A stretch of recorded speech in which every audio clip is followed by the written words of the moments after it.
Welcome to another episode of Living Life Out Loud with me, your girl, Sai Speaks.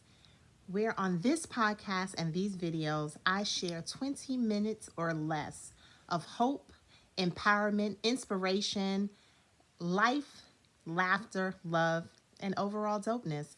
Today, I want to share something that I've been dealing with recently, and woo wee, it's been a doozy.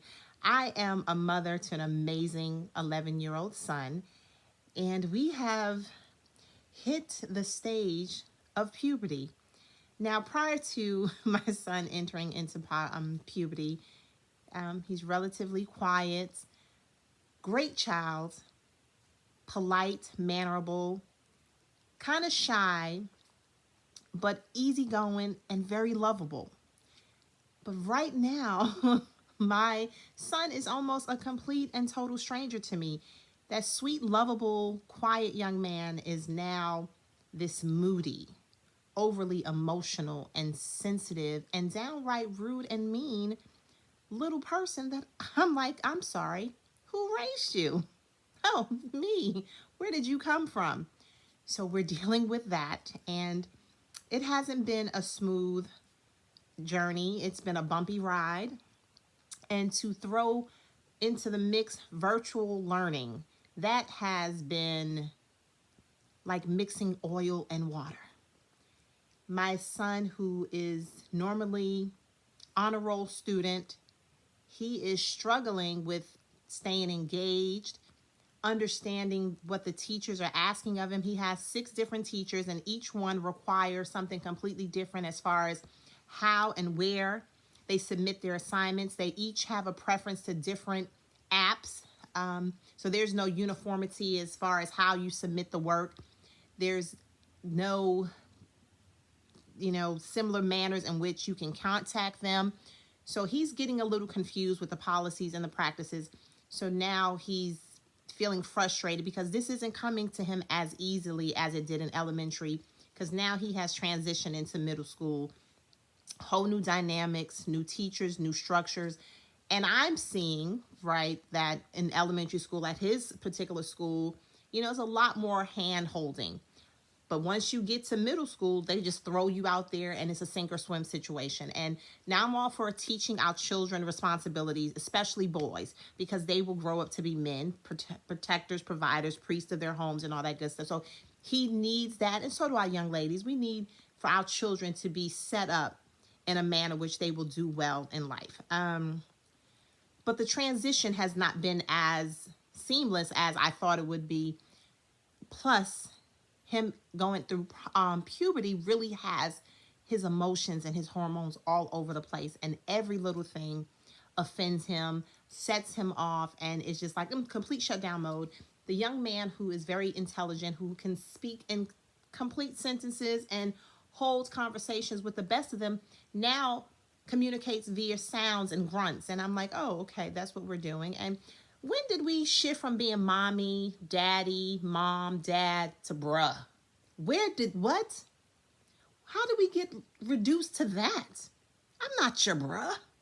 But yeah, this is where we are. And did I mention that in the midst of all this wonderfulness we call puberty and this virtual learning, I am battling and thriving with end-stage renal kidney disease. I do dialysis every single day, 7 days a week for 8 hours straight. So sometimes your girl is tired, exhausted, and I'm like, that last nerve that I thought I had to deal with all this, it's gone. It has been shredded to pieces. And I've had to really tap into my resources. I've had to reach out to my support group like, hey, I'm drowning. I don't know what to do. I don't know how to reach my son. I don't know what's going on with these teachers. My body is like, I don't want to come out to play with you today, ma'am. Too much. Abort. I'm done. Tap me out. So it's been a roller coaster ride of emotions. And, when I share my podcast and my videos, I like to share real life. I like to share the victories, but I also like to share the L's that have happened, because there's learning that takes place in every loss, every situation. And I want to share those because sometimes, well, not sometimes, all of the times, the process is so priceless.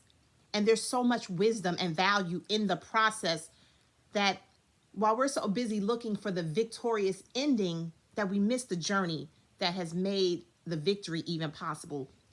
So even though I am not at the the victory line yet with my son going through puberty and mastering virtual learning, I do see light at the end of the tunnel. I do see that in the end, my child is going to continue to excel, and he won't always be this walking fireball of emotions. And I won't always have to deal with kidney disease. I'm believing that I'll get my transplant and I won't have to do dialysis every day. But right now, on this particular part of the journey, we are in the midst of it. We are in the thick of things. And I just want to encourage my other parents. You know, this pandemic has shifted everything we thought we have mastered, all the brilliance and amazing things we thought we have conquered, and we just had it in the bag. This pandemic has not only shaken, but flipped upside down what we considered normal and the status quo, and has forced us to not only think outside the box, but to smash the box completely. And I just want you to know that you're doing the best that you can. And it's okay to ask for help, because guess what? You don't know it all, and you're not supposed to. You know, my pastor always talks about not being the smartest person in your circle. So you need to find someone who has been where you are successfully. They're successful in the level that you are striving towards. Watch what they've done. Ask if you're able to sit under them and get the wisdom. And you'll believe it or not, you'll see that they took very practical steps to get to that place of success. They were willing to sacrifice and do things for their future, even if it was inconvenient to their current situation. Now, right now, you know, my son has tap danced on that last nerve. It has been shredded to pieces. I don't even know if it exists anymore. But I do know that how I handle my child at this moment will impact him as he's older. And I have to be mindful of that I can't deal with a permanent situation with temporary tools. So that's what I'm learning, and I'm seeking help and wisdom, because as the mom, I'm tired and I'm doing everything. So it's easy to, out of my exhaustion and my frustration, to lash out. And I'm not trying to hurt my child. I'm trying to empower and equip him to be better. Now, granted, his father is teaching him things from a man standpoint. And of course, there's like the clash of the titans there. But the goal is doing what is best for our child in the long haul without doing damage to his mental and emotional being now. So that's what we're working through. That's what the challenges have been. I know we're not the only parents going through this. So I just wanted to say, hey, you will stumble on this journey with your children. And you'll have to go to that child and say, hey, mommy, daddy messed up. I apologize. How can I help you? That's been so key for me, having to get past my frustration, the fact that I'm your parent, to just be still and listen to my son. I'm not getting it all right. I'm making some mistakes. I'm bumping my head along the way, but I'm willing to learn from those hiccups, those mess ups, so it can not be a repeat cycle, and make sure that we're doing the real work to make sure my child is well. As far as the virtual learning piece, I've had to come to a very important place that I didn't want to send my son back to a traditional in-person school. But the sad reality is my child's going to thrive better being back in the building with his teachers. He needs that, because the virtual learning isn't working. Now, I'm not going to say he couldn't thrive, but I'm saying the way that his particular school is set up, it's not set up for those babies to do well virtually. It is not. Every obstacle that they can think of to throw in their way, they have thrown in their way. And as my child's advocate, I have to do what is best for him. So I've had to make, unfortunately, a very hard decision and position and prepare my child to return back into the building for him to continue the sixth grade. Not an easy decision, not a decision that I've taken lightly, and not a decision that most will agree with, especially because I have a pre-existing condition and my immune system is very sensitive. But the reality is, no matter what I'm facing, I'm still that boy's mother 100% all day, every day, 365, 366 on a leap year. And you have to make those hard decisions. His father and I are in agreement that for the betterment of his academic career, he has to be in a traditional in-school place. So we're working to transition him back into the building.